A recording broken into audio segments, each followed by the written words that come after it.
We're going to review slope, and slope played an important part of your year this year in Math 8. When we talk about slope, the true definition of slope is the steepness of a line.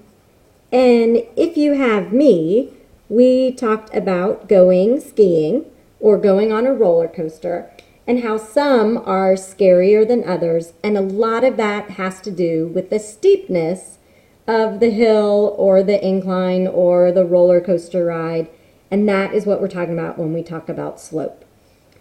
When we use slope in math, we are going to use the variable m, and I just tell everyone it was available. I don't know why slope is m, but we always use slope with the letter m.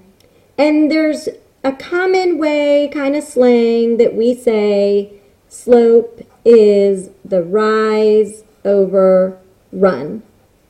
And what that's referring to is on a graph, we can count the up and the over movement for slope of a line.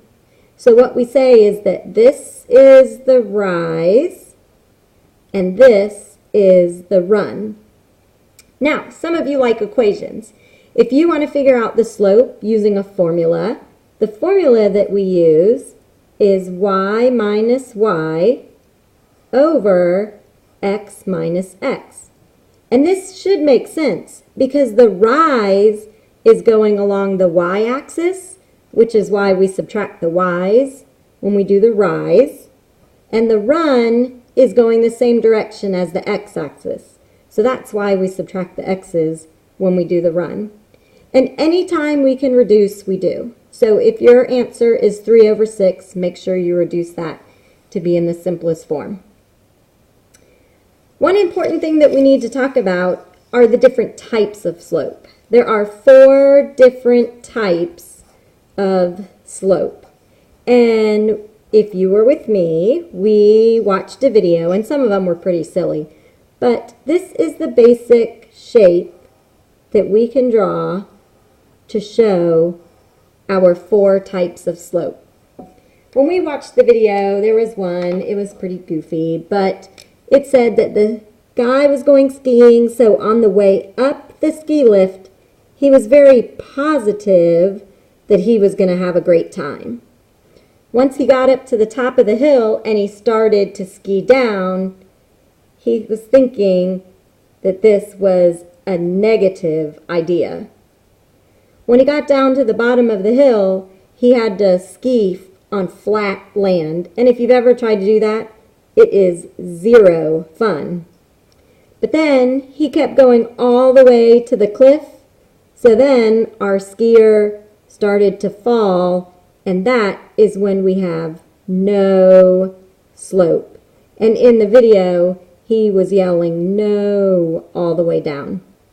No slope is also known as undefined slope, which might not make sense, but what it means is that an undefined slope breaks the #1 rule we have in math, and that is that you can't divide by 0.